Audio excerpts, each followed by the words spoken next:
Well, hello everybody. Welcome back to the Ave Maria Press Professional Development Webinar Series. Our goal in this series is to provide parish staff and volunteers, as well as diocesan ministers, the formation, training, and the tools they need to create vibrant Catholic parishes and growing ministries. In today's webinar, Lauri Przybysz will be providing practical insights into how parish programs, policies, and ministers can assist families to recognize their unique vocation as a domestic church. My name is Jared Dees. I'm the Content Marketing Manager at Ave Maria Press, and I'm joined today by Aaron Pierce, our Parish and Curriculum Marketing Specialist. Before we begin our webinar, we'd like to recognize our webinar partners, the National Conference for Catechetical Leadership, the National Association of Catholic Family Life Ministers, the National Association for Lay Ministry, and the National Federation of Priests' Councils. So everyone in the audience is muted, but you can ask questions in the question section of the GoToWebinar panel, which you can see a screenshot of on your screen here.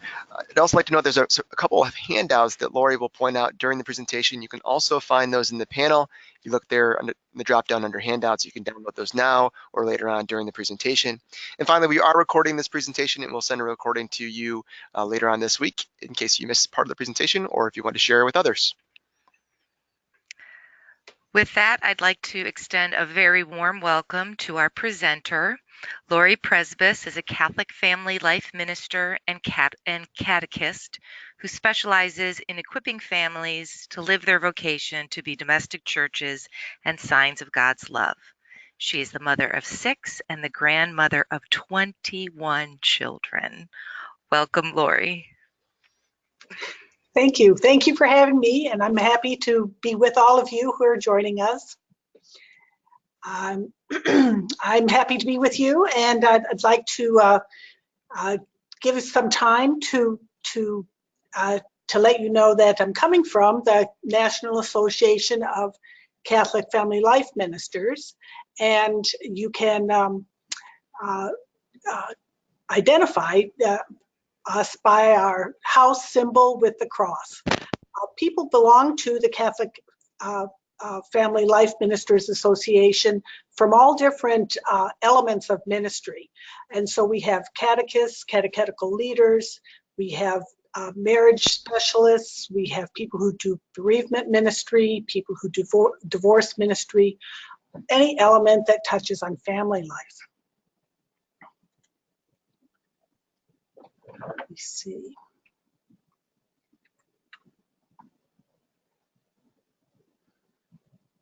Want to advance my slides, but it's not letting me. Lauri, you may want to press the escape button. Oh, there you go. Okay. So our mission, anyone who is part of our association, aims to offer support and professional enrichment for ministers whose ministry touches families, which, by the way, is everyone. And we are a voice and advocate for families, and we promote the development of family life ministry in all levels of the church. Every minister is a family life minister because our ministry, in whatever detail, touches on families in ways that we might not imagine. And we take a family perspective in church and society. The family perspective comes to us out of the first synod of the family. We've just had 2 synods on the family in recent years, but there was a first synod on the family that Pope John Paul II called, and out of that came the family perspective for church and society to promote practical ways for ongoing pastoral action for families to support family life. It provides a lens that focuses on interaction between individuals, their families, and social situations and parishes. It's this interaction that is like a dance and also a web of connection. The best thing about the family perspective is that it provides criteria for assessing ministry. We're very good at creating content for ministry, and we try to get it all right. We want to make sure we clearly teach the church's teaching, but we're not always so good at assessing how well we're doing. And that's why today we're going to be talking about assessing how our ministry is going. We want to examine what we're doing and adjust accordingly so that we can be of the best service to families. Whether we are looking at our current programs or if we're thinking about starting something new, a good way to begin would be to say, how is this going to impact families in my parish?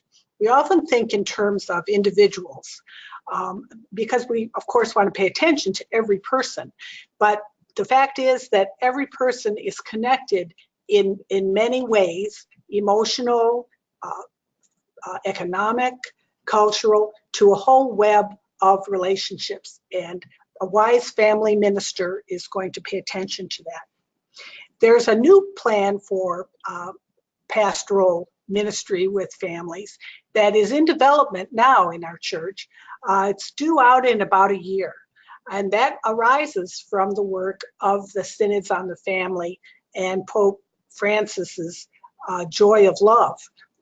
But the elements of the family perspective in church and society help us to know how to move forward to serve families the best way that we can. To take a family perspective approach to ministry has 4 elements, and we'll be looking at them today. The first would be to look at family life with a vision, Christian vision. The second would be to see the family as a developing system, not just static. We also pay attention to family diversity, and boy, since 1980, family diversity has become, we're much more aware of the diversity in families since 1980. And I think that the lessons learned since then help us to be more sensitive to the different kinds of families that come to us. And finally, the family perspective presumes a partnership between families and church, and also the social institutions that also touch them, their schools, the courts, immigration law, all kinds of things that impact families. A wise minister to families is going to see ways to partner with all of those elements for the good of families. Let's look at the first element, the Christian vision of family life. Our vision is that families are a true expression of the church. I love this picture.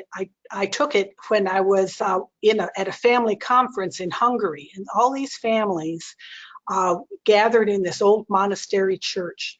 They're the new joined with the old, all with the hope of bringing their children into the life of Christ.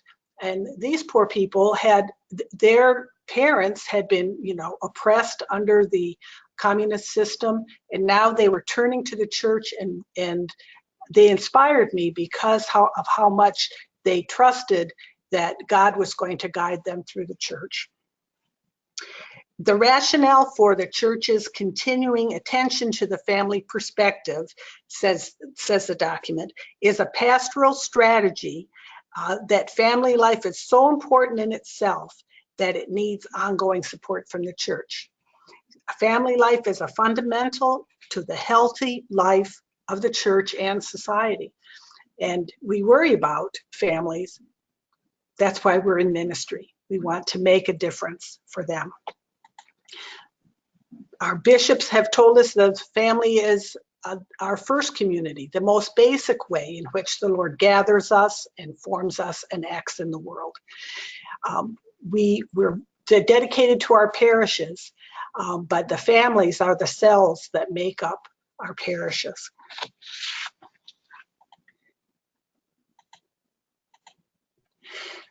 We have this vision of the family as part of the body of Christ. We say the family is part of this single living body deeply tied to Christ. And I thought I would just show you my family, that they are a very diverse lot. They don't all belong to the same parish. they are at different levels of practice of their faith or involvement in their parish life, like a little laboratory or big laboratory of family life. But I decided I would show you their picture because really a minister to other people's families also is affected and shaped by the family from which they come. Your family of origin, the family with which you live and interact and rub elbows with and have conflict with, that's going to affect your ministry.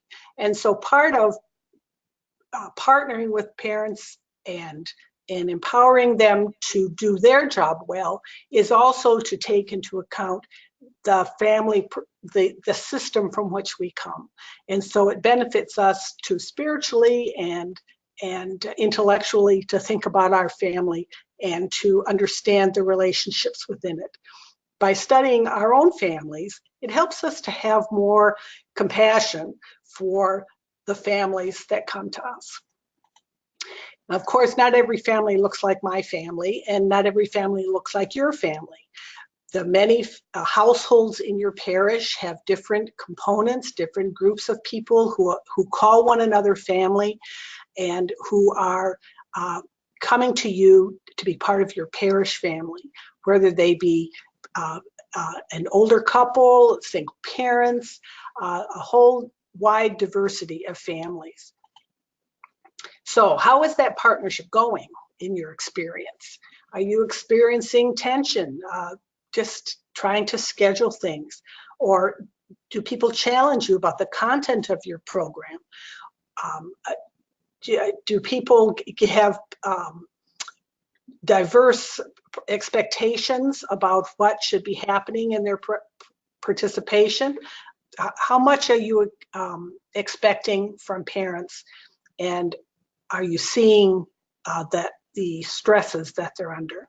And of course, the diversity in cultures and language in the church challenge us to find a way to communicate and to appreciate the different families that come to us. So one of the first things that you will do when you're assessing your programs and your attitudes about families would be to ask yourself, what are the shifts that might be necessary? What shifts might be necessary that help families to live a Christian vision of family life more intentionally? And to help you with that, I have provided you in the handout with an assessment tool that comes from the family perspective in church and society. And you can download it later, but we're going to kind of go through it as we make our way through the content of our webinar today. The first element of that assessment is going to assess this Christian vision of family life. And in whatever program you're assessing, or if maybe you're planning something new, you're going to want to ask how that program is going to strengthen family relationships. And the next thing you're going to ask is, how will it deepen the family's awareness of their vocation to be the domestic church? Then you want to ask, is that the scheduling for the program respectful of the needs of families? And then the fourth element you would want to assess would be, how does it encourage families to reach out to each other? Say you're assessing your confirmation program. And when we look at it with a family perspective, it helps us to see, oh, we're not just talking about the young person, we're talking about his parents, we're talking about his siblings, we're talking about the people in his neighborhood. Oh, we're also talking about his soccer team, right? This is all part of the system of the family. And so as we want to help them to see themselves as having a vocation to be Christ in the world. Not every family understands that they have a vocation. Maybe because when we pray for vocations, we're only thinking about a certain kind of vocation, which is ordained.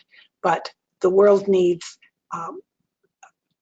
lay people formed in families who are going to be Christ in the world. I guess the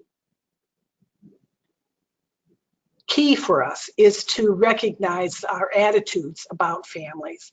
And we can have a lot of struggles with the different people that we interact with in our programs, but the church calls us to collaborate as equals, not as adversaries. This partnership with families is going to support all of the different family life. They're going to offer pastoral care and assist them in making their homes a true expression of the church, finding ways to empower them to live their faith in the home and not just on Sunday. So, I think I said this.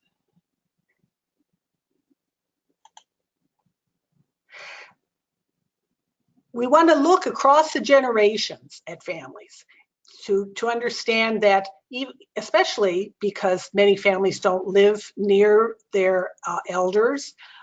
Some families have different living situations, but we're always thinking in terms of the whole generational life of families, because it's a developing system that sometimes people think, well, family ministry doesn't touch everybody in our parish because they say, well, I don't have a family.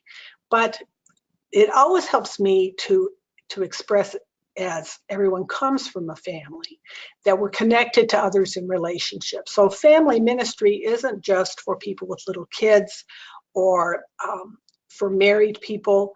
It's because we all come from a family. We're all touched by family ministry. And we know that some of those relationships are healthy and some are broken. We also know that families have a life cycle, that this developing and living system is so interconnected, and it keeps changing as time goes on. So as we are looking at this developing system in our assessment, and you'll find this on the handout, is you're going to ask, is the program inclusive of all kinds of families, different family structures? Can the families of different ethnic or racial or cultural minorities find themselves and express themselves in this program? Are they able to bring the gifts that they have into the life of the program to enrich the rest of the community? You want to ask yourself, does it assist families to hand on their traditions to the younger family members? Think about grandparents in your parishes. Are they able to share their gifts with young people? You know, many grandparents are raising children today. And also, we want to make sure that if we're thinking about a family as a developing system, that we want to be sensitive to a situation that might exclude someone or humiliate them. Is our grandparents' day leaving out the child who doesn't have a grandparent?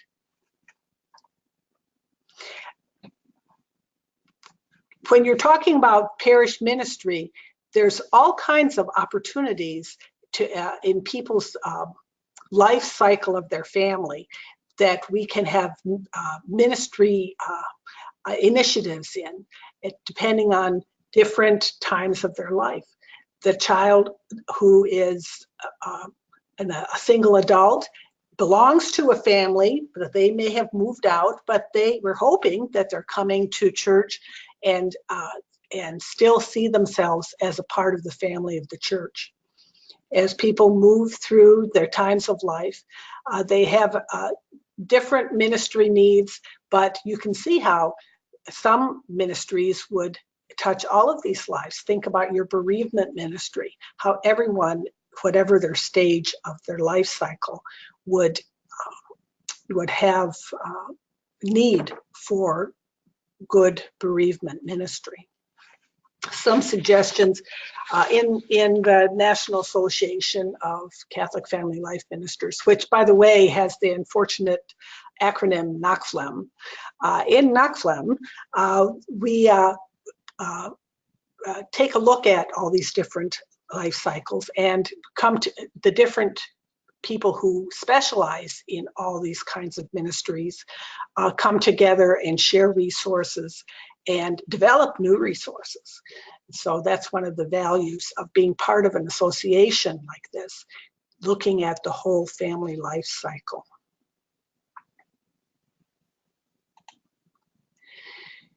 We're welcoming this diverse multitude of people that are coming to us, and they're coming from different life stages, life situations, families of every description. We have people who are previously married coming to church. We hope to make them feel welcome. The joy of love,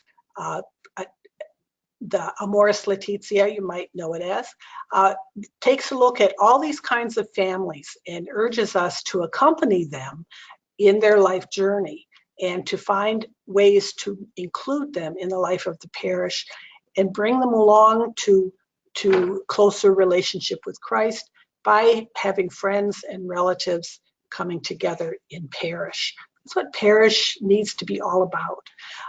It's made up of these cells of families who we believe are holy. They might not understand that they're holy, but we hope that they will grow in their appreciation of how God's grace is working in their lives. You know, the bishops tell us in Follow the Way of Love that every family is holy, not because it is perfect, but because God's grace is at work in it. And that's a good thing to keep in mind in our attitude. So if we talk about family diversity, we're going to ask ourselves, does our program or our policy welcome families' involvement and contribution? Does it respond to the various life cycle issues that they're having? Has it addressed the special needs of families in transition or crisis? For instance, in many catechetical programs, you will have the challenge that children are not living in the same home from week to week, and it's challenging to find ways to help that child continue to feel included in your program and to support the parents in their difficult tasks that they have. And also, does your policy or program assist individuals to understand the influence of their own family of origin? It helps us to know where we've been coming from, whether it's a different culture. You know, our grandparents might have come from another continent, and also, you know, that half of Catholics who are married to someone from a different faith tradition or not. That's a lot. That if we presume that we're only talking to Catholics, and that families are monolithic in their faith expression, the statistics don't bear that out. So we're talking about ecumenism when we're talking about family diversity.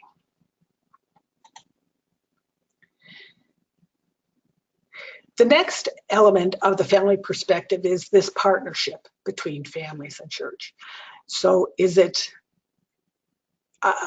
do our programs help families to see that they have a voice in how the program goes and how they're involved and responsible?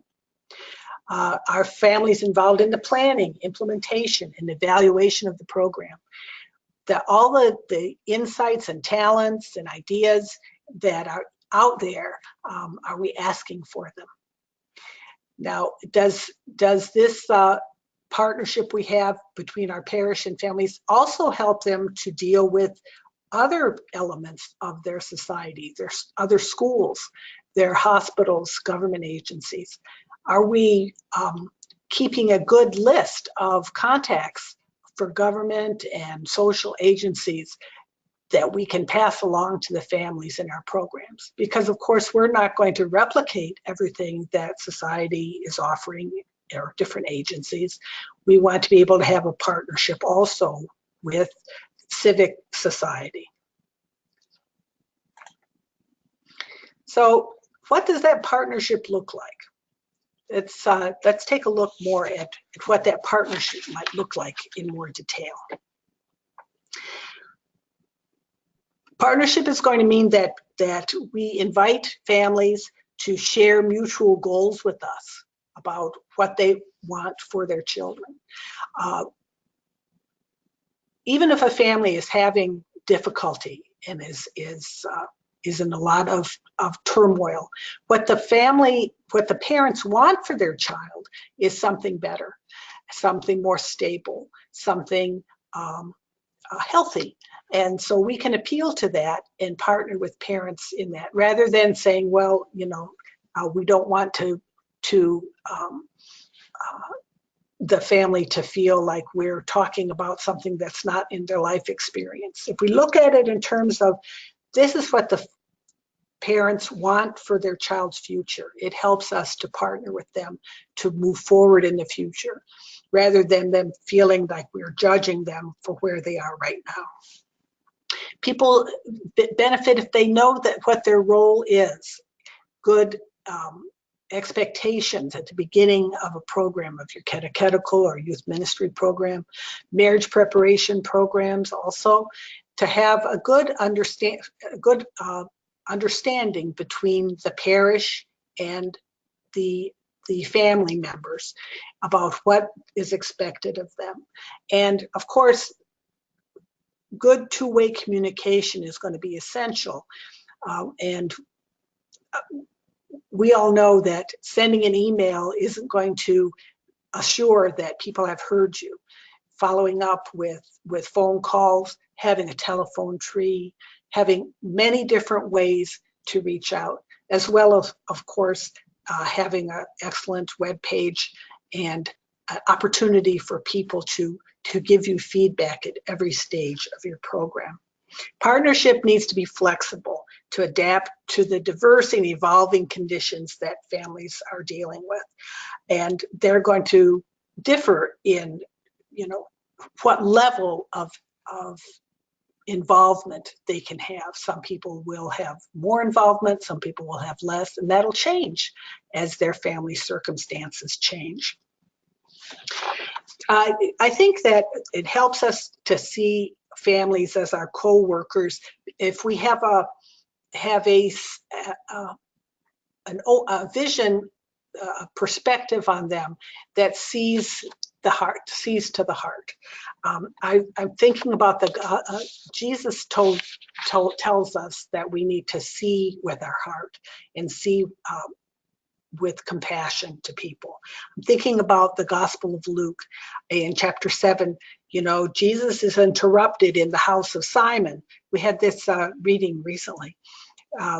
He's interrupted in the house of Simon by that woman who washes his feet with her tears, remember? She's not following the rules. She's inconveniencing the host and his guests. And she's messy. What does Jesus say when the host, Simon, is put out that she's messing up the party, messing up the program? He says, Simon, do you see this woman? So the family perspective always teaches us to see the heart, to see the person. Do you see this woman? And when we see this woman, Jesus says, I appreciate everything that she's doing for me. And she's doing something for me that you weren't doing. So the family perspective helps us to see with compassion and also to see what gifts people bring that we weren't valuing in the past. So this partnership lens helps us to evaluate our policies and programs, ministries and services to be family-centered rather than imposing them on people like they were clients. They're our partners in ministry, our brothers and sisters in Christ.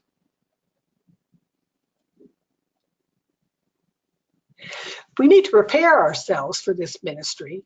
One of the first things that we do is to think in terms of we and not they. Because remember, as I showed you with my crowd of a family, we come from families, and we're all shaped by our families. We want to understand where we are coming from, not just where they are coming from. Be in touch with what our cultures are. We, the minister, and they, our partners, the families with which we are working. What are our wounds? It'll help us to understand their wounds better. We need to be aware of our strengths and challenges, and the strengths and challenges of the families with which we minister. Respecting our dignity and responsibilities, including managing our time well, and also setting boundaries with which we can work, and to let our boundaries be known, that we're not going to be able to be called every hour of the day, that we're going to have vacations, that when we understand our dignity, it helps us to call for responsibility from others. And to know about this dynamic of the family system helps us to have more compassion for people and recognize that the policy that we have is going to have an impact on more than just that individual. There's so many levels of involvement that people will do at different times of their lives. You know, one level might be the family might register, and that's it. That's their level of involvement. After they register, that's all they can manage to do. But maybe you'll have families that will buy materials and do transportation. Some of your families will attend all the required events, and some of them just won't make it. Some family members are problem solvers and collaborators with you, and some of them will keep to themselves. Remember, they haven't been asked before, maybe, to be part of the planning process. Some families will be active volunteers. There might be grandparents that could be called forth to be more involved if they were only invited. Some family members will have the gifts and qualifications to act as advisors and program planners with you. It's important, really, to get to know people. The idea is that we're equipping people for the journey of their faith, not just coming to church, but moving down the road in their family life. So the family perspective teaches us to promote this communication, not only between us and the parents, but also between parents and their children, and to promote respect for others who are different from us, to teach the value of and truth about commitment and married life. Some people, it's not part of some people's experience, but can we find ways to encourage people to respect marriage, and see how they can be a support to married people?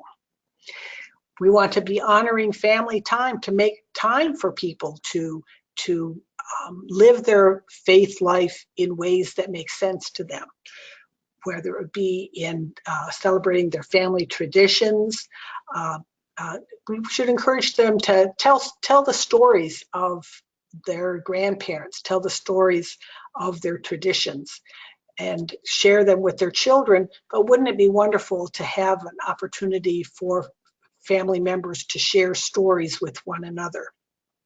Sometimes small groups of families can be organized, or families, just given the tools, can organize themselves to have small groups of support and having fun together. And the parish can be a resource for that and help facilitate that and promote it. We also want to encourage people in their connection to being part of the wider community.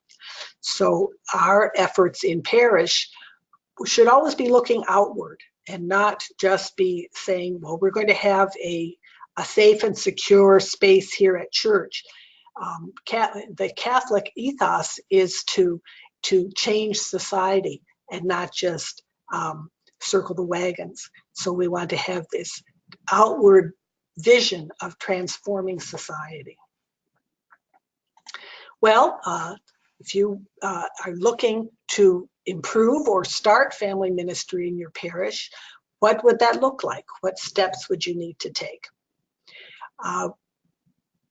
The first thing would be that you would get some co-workers, some of those members of your parish who you've already noticed that they like to work together. Maybe it's your parish council, but you might just find a gathering of people that you can tap and say, I'm forming a small family ministry team. Would you like to help with that? Make sure that that team is going to look like your parish so that you have representatives of all the different diverse families in your parish.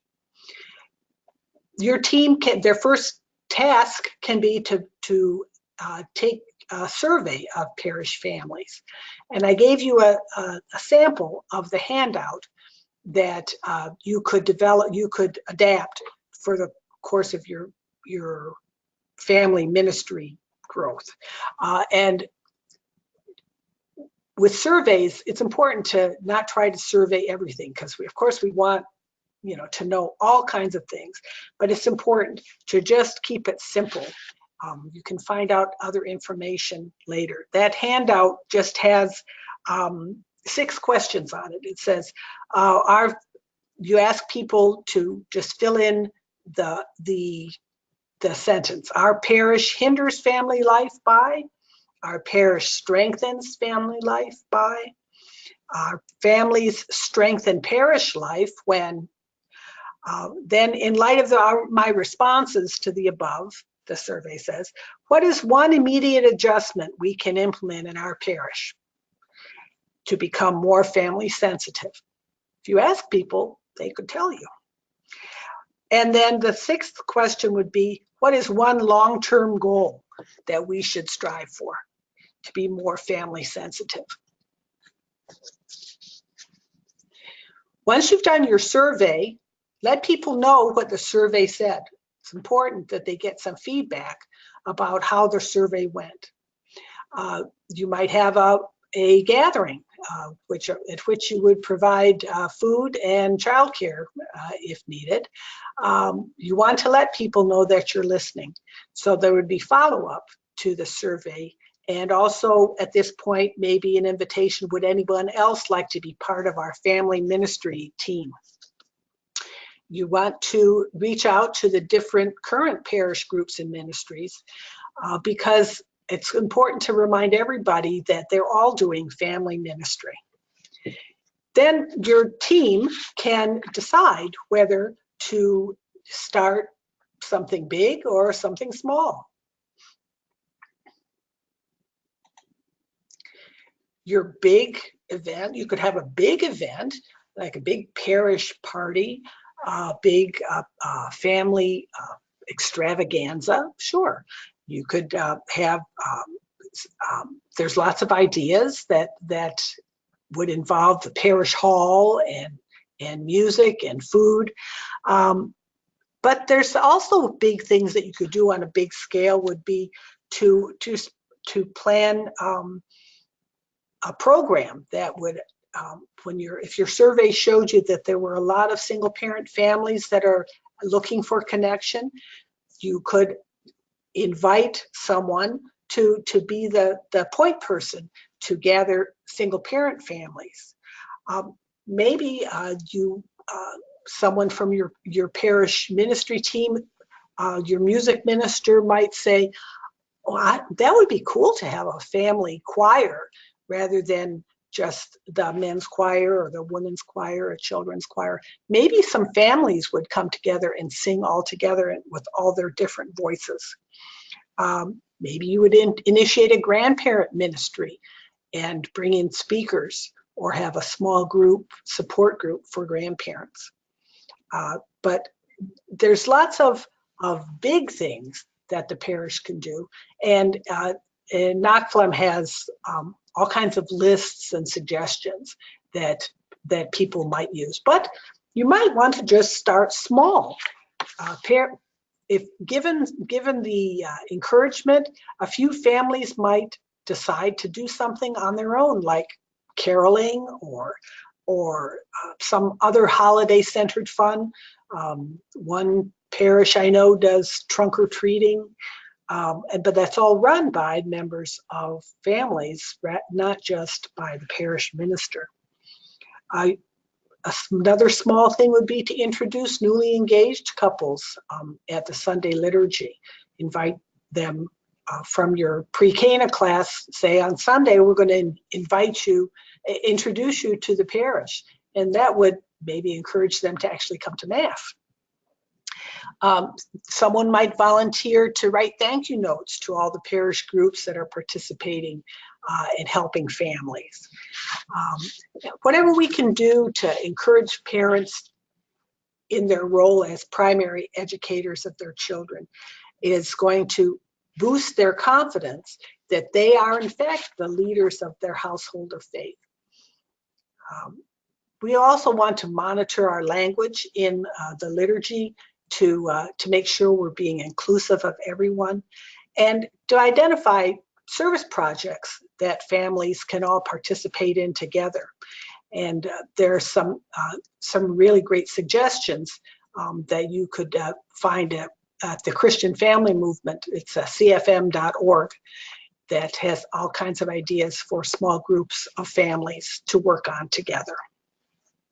Big or small, we can involve families to be a more family-sensitive parish, to be aware of the changing realities of modern families and be compassionate about that, to be inclusive, to respect their time because they have lots of time challenges, and understand them as an independent system, and look for ways to reach multi-generational families.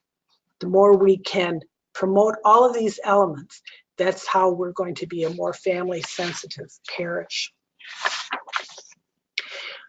NACFLM provides training for this kind of family perspective ministry, and it looks at the three distinct family systems: that your own family system, your parish or diocesan family, and also the families within the wider society. So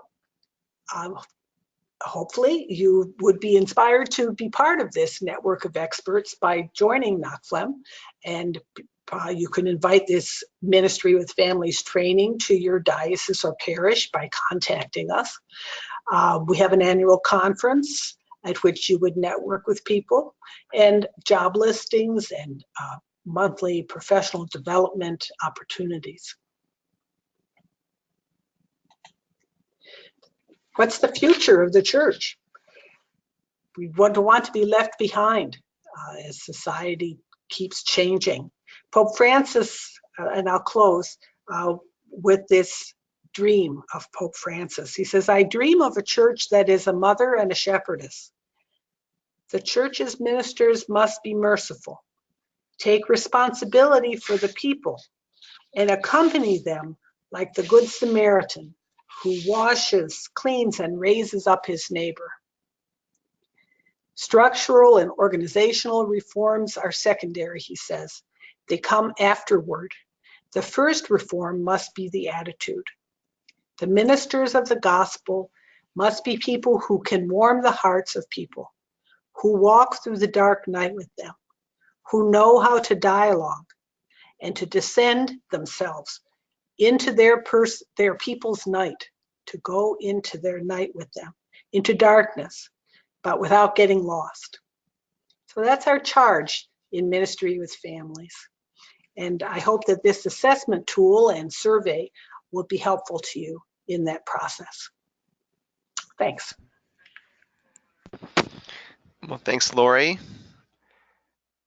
We are going to open it up for questions now. Let me pull over the screen so you don't have to worry about what's on yours. So here's a reminder of where you can find the questions section of the GoToWebinar panel. Laura, some questions are coming in, just some things that I pulled out. One thing I'm really curious about, you mentioned the mutual goals as a way to really establish that partnership with families, with parents. And in your experience in ministry, what have you found to be those, you mentioned some of them, but what the most effective goals to kind of connect with the parents at a level that's going to get them interested in coming and showing up and responding to those personal invitations that we're extending?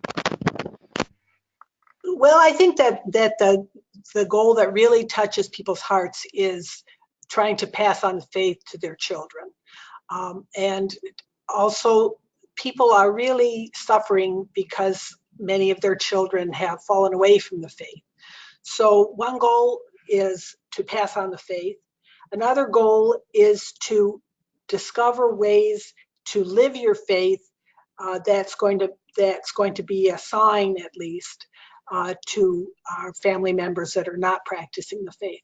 Those are two big goals that the parish, of course, wants to happen, but people can really resonate with that too. They're very concerned that their children have fallen away, or they're worried that their children will not stay. Also, I think now maybe think about more goals. Also, people want good worship experiences. That whenever they come together, when you're ever having a meeting with people, that if you give them a good experience of prayer, that's going to go a lot farther than laying out the rules more heavily for them. To give them a good experience of prayer whenever you gather people, to make that a priority.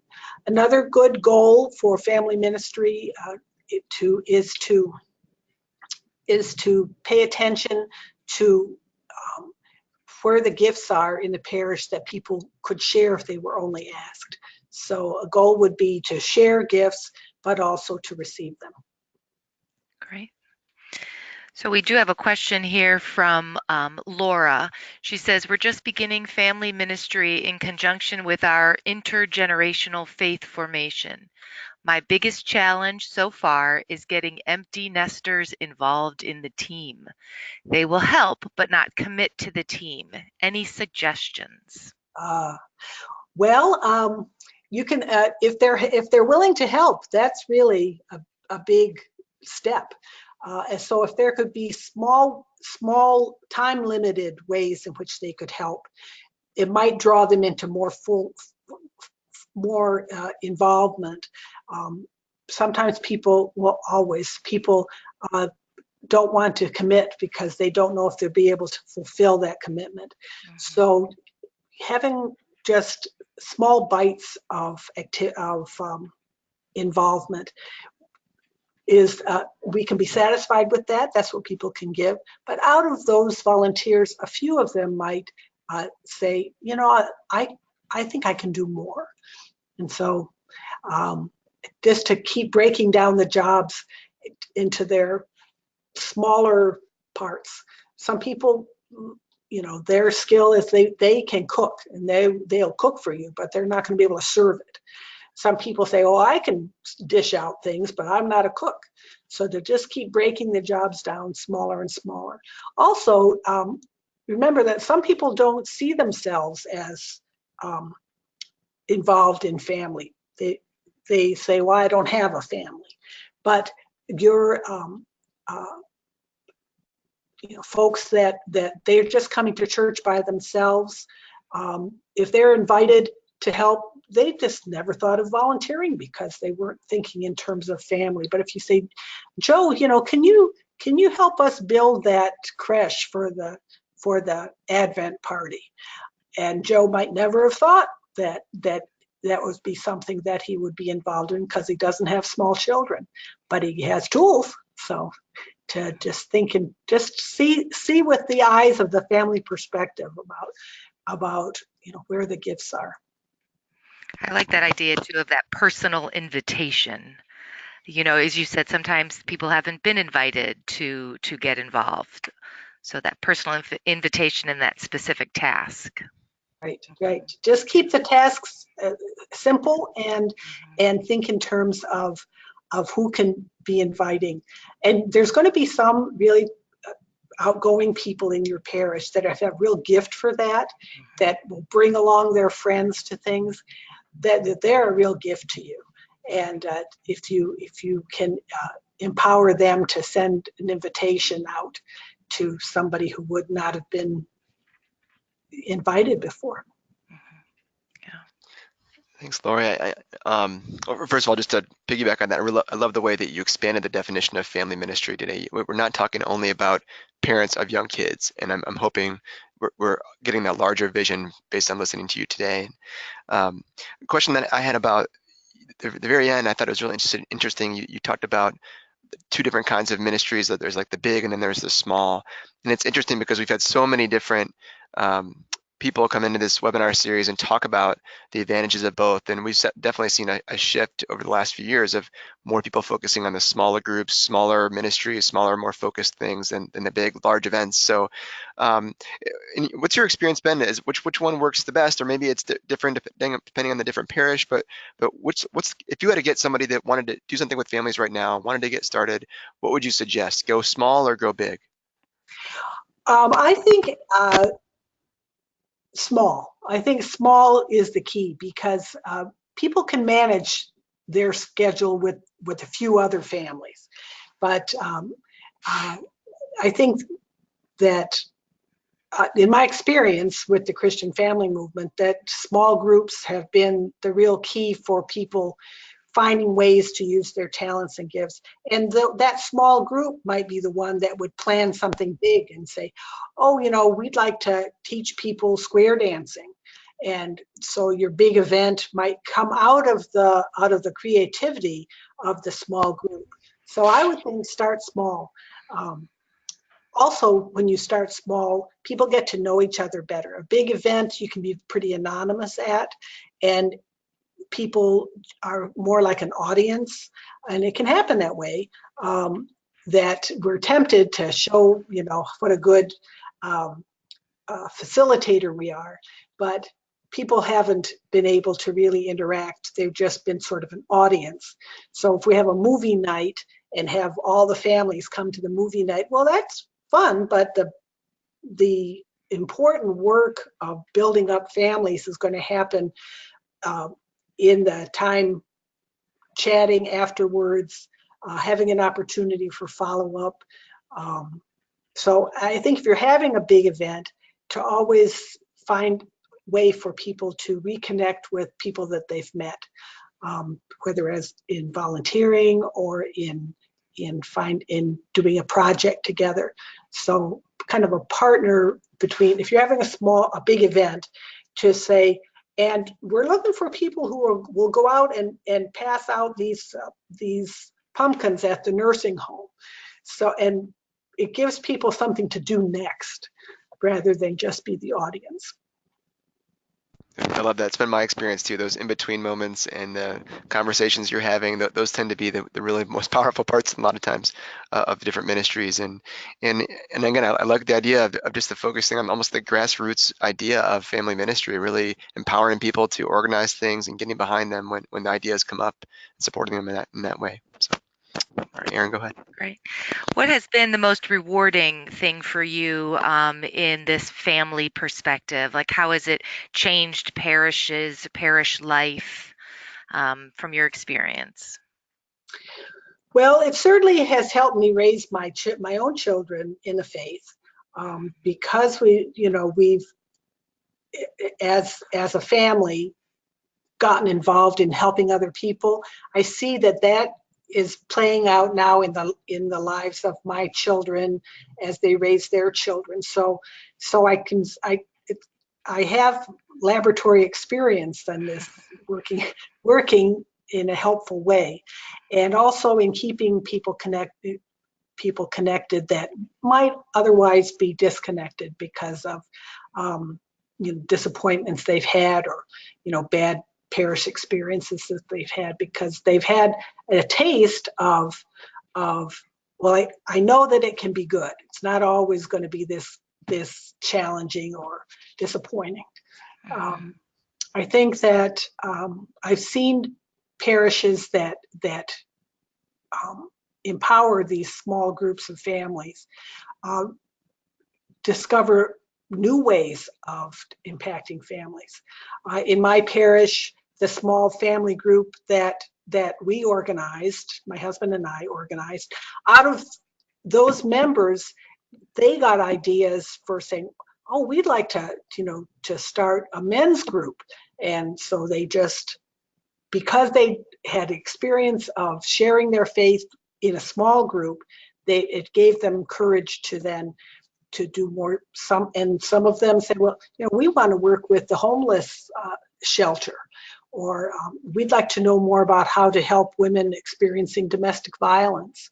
And so it can launch people into a fuller life of their faith. Great. Well, Lauri, I want to, we're getting close to the end here, and I wanted to say thanks so much for your time today. Thanks also for the partnership with NACFLM. It's really been great to have you as a part of one of the partners and the national organization partners in this series. The series has always been about a partnership, now not always about just Ave Maria Press, and we're really excited to have you to be able to present some of the work that you're doing and some of the work that people in parishes can do. One more time, where should people go to find out more about you, more about the organization, and how they can get involved? Like if I share my screen, you can see the contact information here. I can send it back over to you one more time. There we go. So NACFLM, you won't forget that, NACFLM.org. And if you and the email would be nacflem@gmail.com. Wonderful. Great. Thank you. So we'll pull back over here. Maybe we should thank the other partners too, Erin. Absolutely. We'd like to thank our partners, the National Conference for Catechetical Leadership, of course, NACFLM, the National Association of Catholic Family Life Ministers, the National Association for Lay Ministry, and the National Federation of Priest Councils. If you're not familiar with any of those organizations, just check their websites. And like I said before, we're recording this presentation and we'll send a recording out to you later on this week. You can also check out the recordings of all the webinars of past presentations at avemariapress.com/webinar-videos, or our YouTube channel, youtube.com/avemariapress, or Vimeo as well. Thank you. And please mark your calendars for the next webinar in the Professional Development Series on Tuesday, October 23rd at 3 o'clock. Justin McLean will speak on what we can learn from the saints regarding work and prayer, a perfect topic as All Saints Day approaches. And you can sign up at www.avemariapress.com/webinars. And well, thanks everybody, and thanks again, Lauri. Thanks, Lauri. Welcome. Bye-bye. Bye. All right, God bless everybody.